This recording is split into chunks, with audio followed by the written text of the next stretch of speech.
परमहंसा स्वादित चरण कमल चिन्ह मकरंदाय भक्त जनमानस निवासाय श्रीमद् रामचंद्राय वागीशायस्य वदने लक्ष्मीर्यस्य च वक्षसि यस्यास्ते हृदये संवित् तं नृसिंहमहं भजे। विश्वसर्ग विसर्गादि नवलक्षणलक्षितं श्रीकृष्णाख्यं परं धाम जगद्धाम नमामि तत्। माधवो माधवावीशौ सर्वसिद्धिविधायिनौ वन्दे परस्परात्मानौ परस्परनुतिप्रियौ अम्भोधिस्थलतां स्थलं जलधितां धूलीलवः शैलतां मेरुर्मृत्कणतां तृणं कुलिशतां वज्रं तृणप्रायतां वह्निशीतलतां हिमं दहनतां आयाति यस्येच्छया लीला दुर्ललित अद्भुत व्यसनिने देवाय तस्मै नमः। अज्ञानमोहान्धतमोपहाभ्यां विवेकवैराग्यनिधि प्रदाभ्यां विश्वेश तत्व प्रतिबोधिकाभ्यां नमो नमः श्री गुरुपादुकाभ्यां। ऐंकार ह्रींकार रहस्ययुक्त श्रींकार गूढ़ार्थ महाविभूतिम् ओंकार मर्म प्रतिबोधिकाभ्यां नमो नमः श्री गुरुपादुकाभ्यां। आनन्दमानन्दकरं प्रसन्नं ज्ञानस्वरूपं निजबोधयुक्तं योगीन्द्रमीशं भवरोगवैद्यं श्रीमद्गुरुं नित्यमहं नमामि। नमोऽस्तु रामाय सलक्ष्मणाय देव्यै च तस्यै जनकात्मजायै। नमोऽस्तु रुद्रेन्द्रयमानिलेभ्यो नमोऽस्तु चन्द्रार्कमरुद्गणेभ्यः नमोऽस्तु अनन्ताय सहस्रमूर्तये सहस्रपादाक्षिशिरोरुबाहवे सहस्रनाम्ने पुरुषाय शाश्वते सहस्रकोटियुगधारिणे नमः। यस्मिन् इदं यतश्चेदं येनेदं य इदं स्वयं यो अस्मात् परस्माच्च परः तं प्रपद्ये स्वयंभुवम्। ओम नमो ब्रह्मादिभ्यो ब्रह्म विद्या संप्रदायकर्तृभ्यो वंश ऋषिभ्यो महद्भ्यो नमो गुरुभ्यः। सर्गोपप्लवरहितः प्रज्ञानघनः प्रत्यगर्थो ब्रह्मैवाहमस्मि।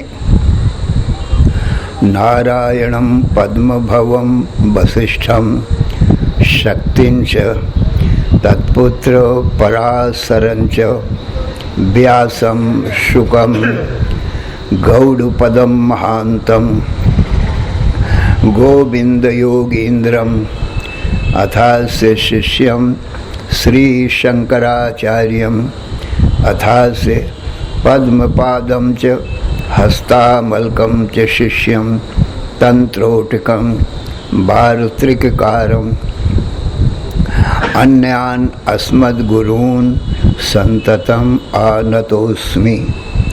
श्रुतिस्मृतिपुराणानाम् आलयं करुणालयं नमामि भगवत्पादं शङ्करं लोकशङ्करं शङ्करं शङ्कराचार्यं केशवं बादरायणं सूत्रभाष्यकृतौ वन्दे भगवन्तौ पुनः पुनः। ईश्वरो गुरुः आत्मेति मूर्तिभेदविभागिने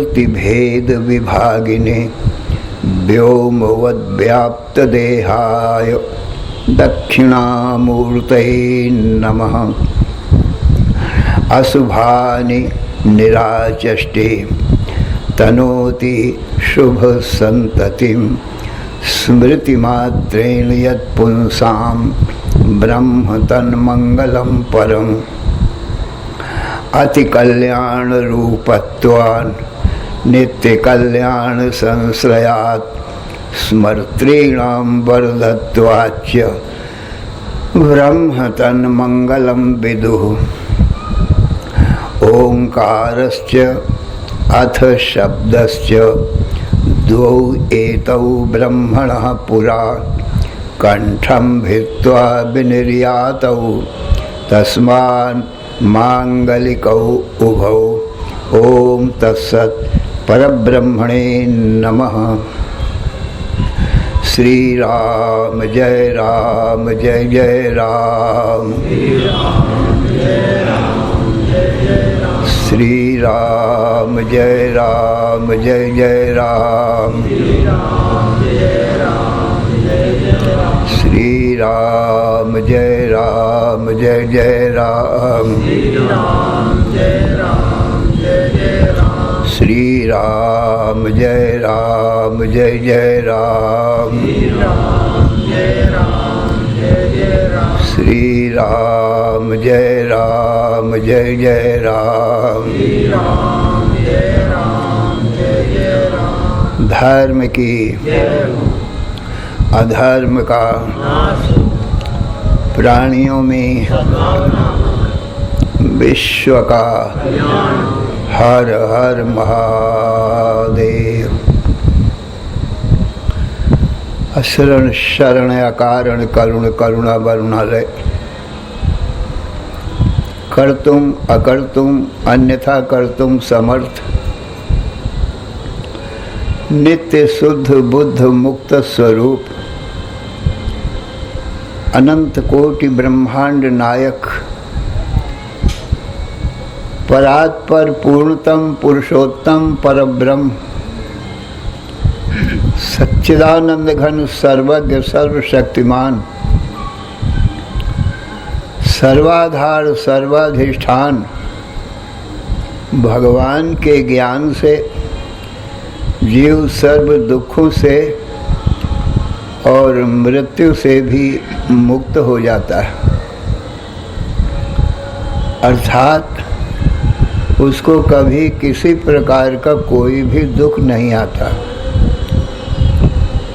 नित्य सुख शांति को प्राप्त कर लेता है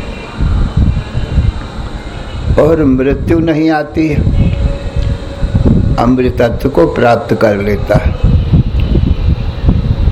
इसलिए जीव को अपने परम कल्याण के लिए अर्थात सर्व दुखों से और मृत्यु से भी छूटने के लिए भगवान का ज्ञान परमावश्यक है। भगवान के ज्ञान का साधन भगवान की वाणी वेद है और वेद का विस्तार व्यास जी ने किया है पुराण, रामायण, गीता, भागवत में, महाभारत में।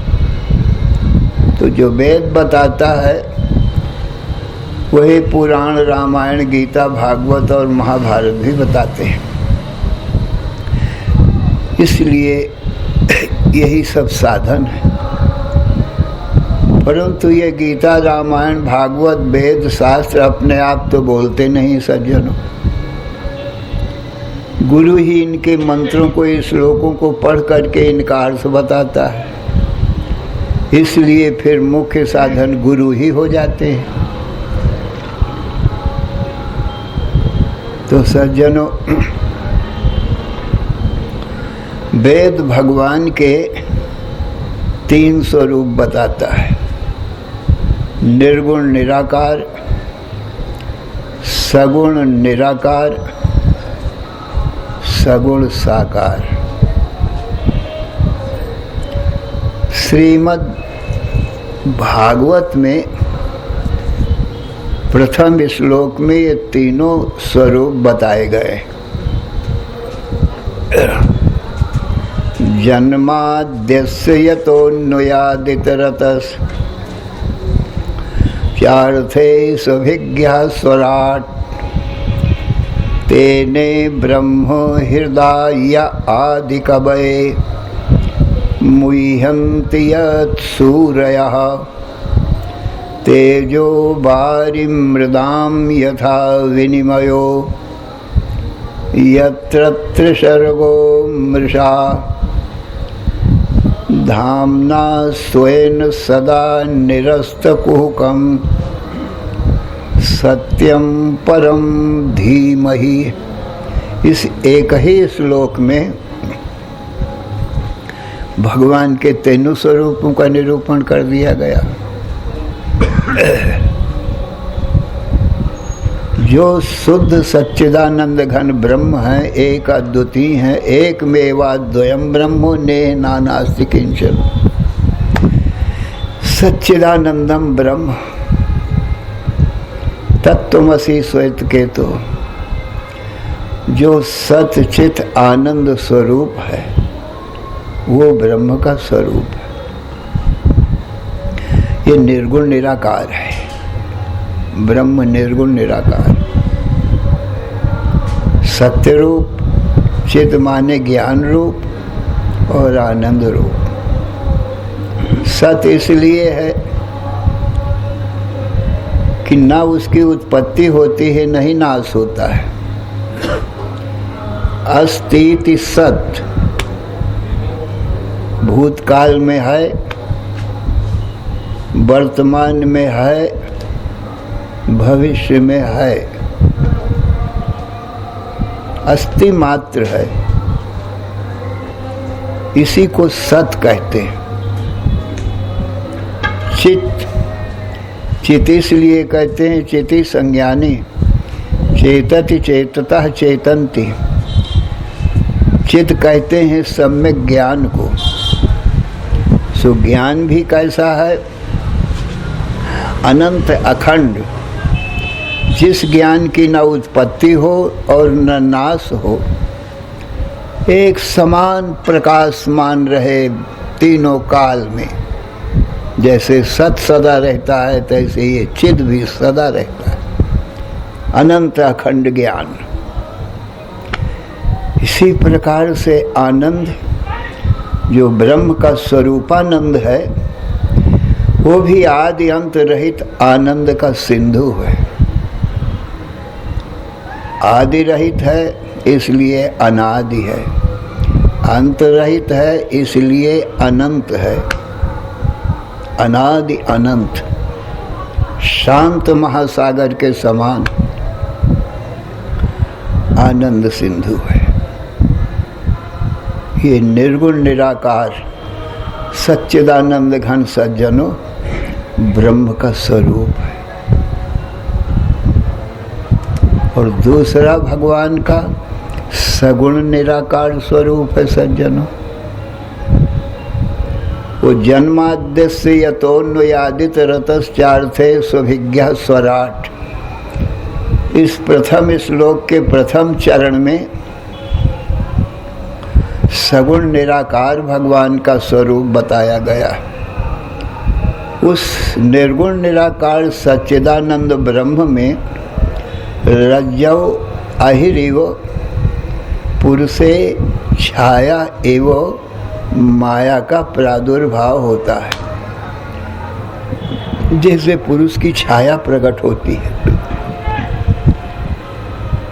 पुरुष तो सच्चित आनंद है, पूर्णत्वात् पुरुषः। पुरुष का अर्थ होता है पूर्ण, जो सत्य से, ज्ञान से, आनंद से पूर्ण हो उसको पुरुष कहते हैं। और उससे ये माया प्रकट हुई, इसी को प्रकृति भी कहते हैं, जो छाया के समान है सज्जनों। वो 3 गुण वाली है, सत्य गुण, रजोगुण और तमोगुण।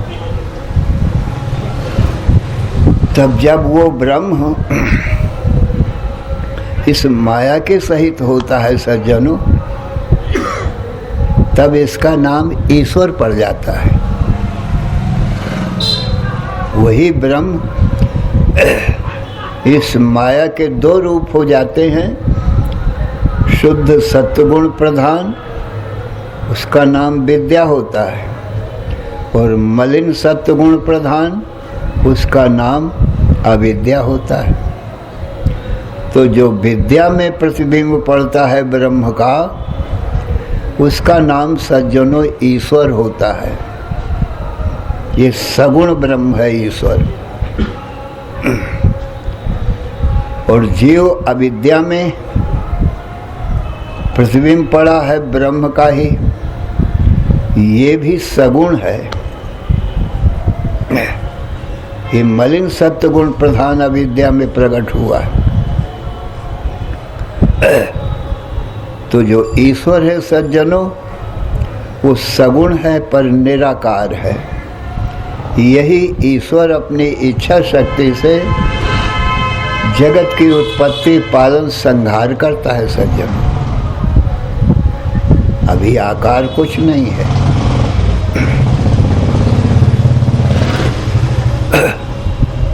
तो सर्वज्ञ होता है ये, जो विद्या रूप माया में प्रतिबिंब पड़ा है। 3 चीज है, शुद्ध आधार अधिष्ठान ब्रह्म और विद्या रूपी माया, और उसमें प्रतिबिंब। ये 3 चीज हो गई सज्जन। ब्रह्म, विद्या और प्रतिबिंब, ये तीनों को मिला करके ईश्वर कहते हैं। ये सर्वज्ञ है, जगत की उत्पत्ति, पालन, संहार का काम करता है। तदैक्षत बहुश्याम प्रजाए, ईश्वर इच्छा करता है कि मैं बहुत हो जाऊं। इच्छा मात्रम प्रभु सृष्टि, ईश्वर के इच्छा मात्र से सज्जनों सारी सृष्टि हो जाती है। क्योंकि जो इच्छा से सृष्टि होती है उसमें सामग्री की आवश्यकता नहीं पड़ती। ये सारा संसार बिना सामग्री के उत्पन्न हुआ। तदैक्षत बहुश्याम प्रजाए, इच्छा किया बहुत हो जाऊं, बहुत हो गया। यतो वा इमानि भूतानि जायन्ते येन जातानि जीवन्ति यत् प्रयन्ति अभिशम विशन्ति तद्ब्रह्म। जिससे उत्पन्न होता है ये जगत, जिसमें रहता है, फिर जिसमें लय हो जाता है, वो ब्रह्म है। ये सज्जनों सगुण ब्रह्म है। तो सबसे पहले सृष्टि के आदि में ये विद्या उपाधि वाला जो ब्रह्म है, जिसका नाम ईश्वर पड़ा है, सबसे पहले ब्रह्मा को उत्पन्न किया। यो ब्रह्माणं विदधाति पूर्वम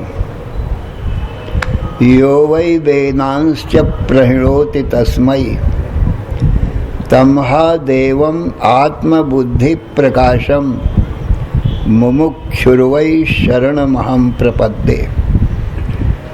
सबसे पहले सज्जनों ब्रह्मा को उत्पन्न किया और ब्रह्मा को देखा कि ये शोक मोह से युक्त है, ये अपने स्वरूप ब्रह्म को नहीं जानता है, इसी कारण शोक है। और न जानना ये अज्ञान है,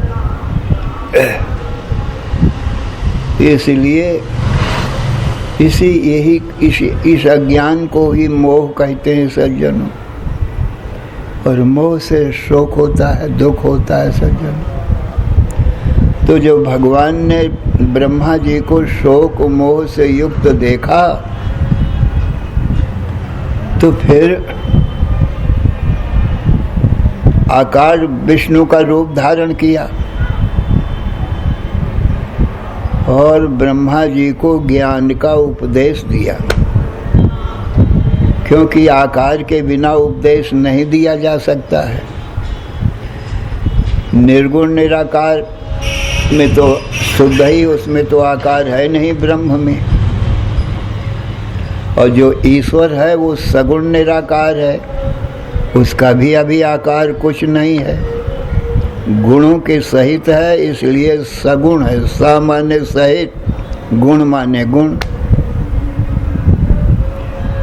अब जब विष्णु का रूप धारण किया तो चतुर्भुज रूप हो गया, माने आकार हो गया। और जो आकार है उसमें देह के साथ में इंद्रिय, मन, बुद्धि, प्राण सब कुछ होते हैं सज्जनों। तो ये सगुण और साकार है। इसी रूप से, सगुण साकार रूप से भगवान ने ब्रह्मा जी को उपदेश दिया। क्या उपदेश दिया ये भी भागवत में लिखा है। ये उपदेश दिया, ज्ञानम परम गुह्यम में यद विज्ञान समन्वितम सरहस्यम तदंगम च गृहाण गदितम मया यावानहम यथा भावो यद रूप गुण कर्म कह तथैव तत्व विज्ञानम अस्तु ते मदनुग्रहात् अहमेवास्मेवाग्रे नान्यत् यत् सदसत्परम् पश्चाद् अहं यदेतच्च योऽवशिष्येत सोऽस्म्यहम् ऋतेर्थं यत् प्रतीयेत न प्रतीयेत चात्मनि तद्विद्यादात्मनो मायां यथा भासो यथा तमः यथा महान्ति भूतानि भूतेषु चावचेष्वनु प्रविष्टान्यप्रविष्टानि तथा तेषु न तेष्वहम् एतावदेव जिज्ञास्यं तत्त्वजिज्ञासुनात्मनः अन्वय व्यतिरेकाभ्यां यत्स्यात् सर्वत्र सर्वदा एतन्मतं समातिष्ठ परमेण समाधिना भवान् कल्प विकल्पेषु न विमुह्यति कर्हि चेत्। ये ज्ञान का उपदेश दिया। हे ब्रह्मन, विज्ञान के सहित मैं संपूर्ण ज्ञान तुझको देता हूँ और तू सावधान मन से सुन और उसको ग्रहण कर। सृष्टि के आदि में अकेला मैं ही था, माने तू भी नहीं था उस समय। मैं ही था एक शुद्ध सच्चिदानंद घन ब्रह्म। फिर उसमें माया का प्राकट्य हुआ। शुद्ध विद्या रूप माया के उपाधि से मैं सगुण निराकार हुआ, माने ईश्वर रूप धारण किया। फिर ईश्वर रूप से इच्छा किया तो सर्वप्रथम तुझे ही मैंने उत्पन्न किया। तो कहते हैं भगवान, अहम एवासमेवाग्रे, सृष्टि के पहले, अग्रे माने आगे, पहले मैं ही था, दूसरा कोई नहीं था। नान्यत्यत सदसत परम, न कोई सत था, न कोई असत था, न कोई सत असत से परे था। यहाँ सत असत से माने जागृत का जगत को सत कहा, स्वप्न के जगत को असत कहा, और सत असत से परे सुसुप्ति है, क्योंकि जागृत स्थूल जगत है और स्वप्न सूक्ष्म जगत है, और सुसुप्ति कारण है, क्योंकि जागृत स्वप्न में लय हो जाता है, स्वप्न सुसुप्ति में लय हो जाता है। इसी सुसुप्ति को कारण माया कहते हैं। और सुसुप्ति से स्वप्न होता है, वो सूक्ष्म जगत होता है। फिर स्वप्न से स्थूल ये जागृत हो जाता है, ये स्थूल जगत होता है। इतनी सृष्टि है स्थूल और सूक्ष्म, सुसुप्ति कारण माया है। इस प्रकार से सृष्टि के आदि में न ये स्थूल जगत था और न सूक्ष्म स्वप्न जगत था और न सुसुप्ति थी, तब हम ही था। फिर माया के द्वारा मैं ही ये जागृत स्वप्न सुसुप्ति का रूप धारण कर लिया। इसलिए ये सब भी मेरी माया के द्वारा उत्पन्न हुआ, ये भी मेरा रूप है। और फिर ये जागृत स्वप्न में लय हो जाएगा, स्वप्न सुसुप्ति में लय हो जाएगा, और सुसुप्ति रूपी जो माया है वो पुरुष की छाया के समान है। तो जैसे छाया पुरुष से उत्पन्न होती है, पुरुष के आश्रित रहती है, फिर पुरुष में लीन हो जाती है, पुरुष अंत में शेष रह जाता है। इसी प्रकार से भगवान कहते हैं जब ये माया मुझ में लीन हो जाती है तो यो शिष्य तो सोच में हम, अंत में जो शेष बच रहता है वो भी मैं ही हूँ। तो आदि में मैं ही था और अंत में मैं ही रहता हूँ, और मध्य में भी माया के द्वारा मैं ही अनेक रूप में हूँ। अनेक रूप रूपाय विष्णवे प्रभु विष्णवे।